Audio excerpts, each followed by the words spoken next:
Pemirsa, Mahkamah Konstitusi menolak gugatan terkait dengan batas maksimal usia 70 tahun bagi Capres dan Cawapres.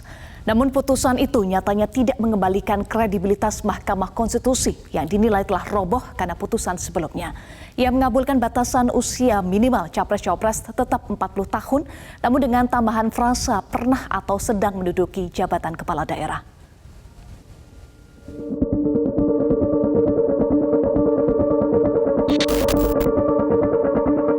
Mahkamah Konstitusi menolak gugatan terkait batas maksimal usia 70 tahun bagi Capres dan Cawapres dalam Undang-Undang Nomor 7 Tahun 2017 tentang Pemilihan Umum.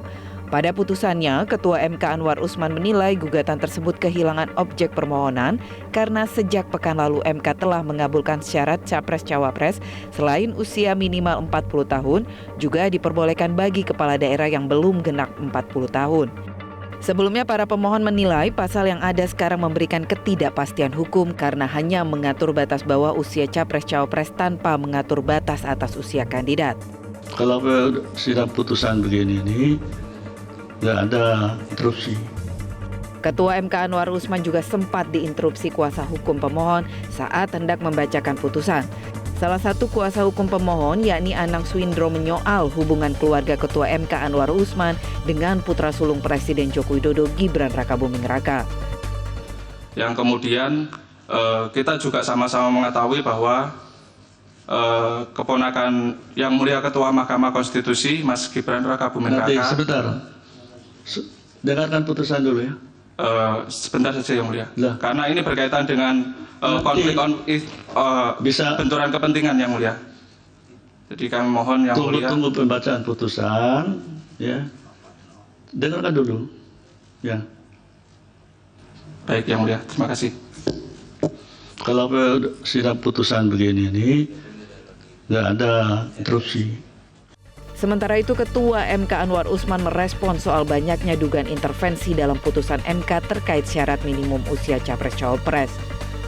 Anwar memastikan putusan tersebut tidak mendapat intervensi dari pihak manapun. Sesuai dengan ira-ira dalam sebuah putusan, sama putusan yang di Mahkamah Agung, jadi saya itu hakim konstitusi yang berasal dari Mahkamah Agung. Ira-ira putusannya sama dengan di sini. Demi keadilan berdasarkan ketuhanan yang Maha Esa.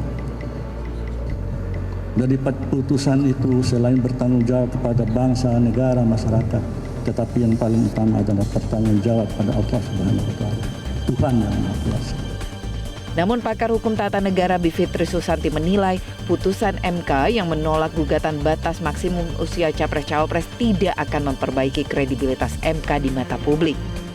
Soal itu saya kira tidak ya, karena sudah terlalu besar kerusakan yang dibuat oleh Mahkamah Konstitusi dan terlalu besarnya karena yang kita bicarakan di sini konflik kepentingan, pelanggaran hukum acara dan lain sebagainya. Sehingga ini buat saya namanya putusan Mahkamah Konstitusi itu bukan soal menang atau kalah, tapi soal apakah argumentasi hukumnya bisa diterima dengan akal sehat atau tidak.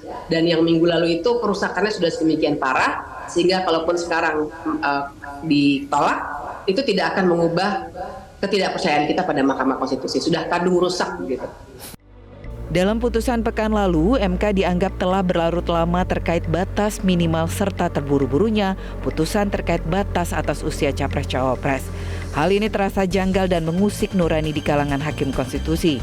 Putusan ini turut menguatkan dugaan adanya isu karpet merah bagi pihak yang berkontestasi dalam pemilu 2024. Tim Liputan, Metro TV. Dapatkan informasi, download Metro TV Extend sekarang.